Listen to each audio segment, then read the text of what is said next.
Donc, moi, ça fait 15 ans. On entreprend notre 15e année de traite robotisée. On a parti ça en 2001. Et puis, avec peu et pas de références. Donc, les seules références qu'on avait, c'était les références de l'Europe. Donc, on a travaillé quand même assez fort pour partir ça. Et puis, depuis ce temps-là, ben, on n'a pas cessé d'augmenter la production. Là, on a rebâti en 2012 pour 12 robots. On a présentement 9 machines en opération. Et puis, le 10e va être installé le prochain mois, le mois suivant, au mois de décembre. Et puis, l'étape a été dessinée pour 12 robots. Donc, au fur et à mesure que le quota va venir disponible, bien, on va se rendre à 12 robots.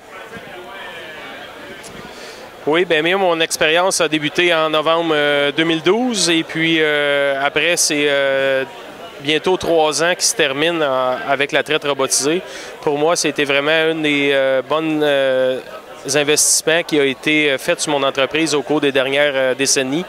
Ça m'a permis, premièrement, d'apprécier davantage la production laitière parce qu'avant, on était un peu pris avec notre travail. Puis maintenant, on a une certaine latitude au niveau de nos horaires et notre travail. Et aussi, ça me rend un peu moins vulnérable face à la main-d'œuvre. Puis, la chose qui est arrivée au moment des installations, c'est qu'on ne pensait pas accroître autant notre gain de productivité qui a eu lieu avec la production. Donc, on est très satisfait de notre investissement. Si vous aviez un conseil à donner à un producteur qui veut s'installer avec un robot de traite, qu'est-ce que vous lui diriez? Premièrement, c'est d'aller en visiter. Là, on a la chance au Québec d'avoir des belles installations.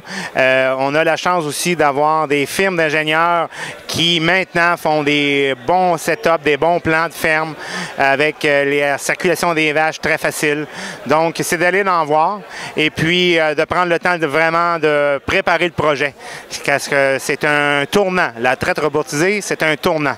Donc, si tu es performant déjà dans tes installations et puis que tu as le goût de continuer en production laitière, c'est le plus bel investissement que tu pourras faire de ta vie, d'avoir des robots de traite.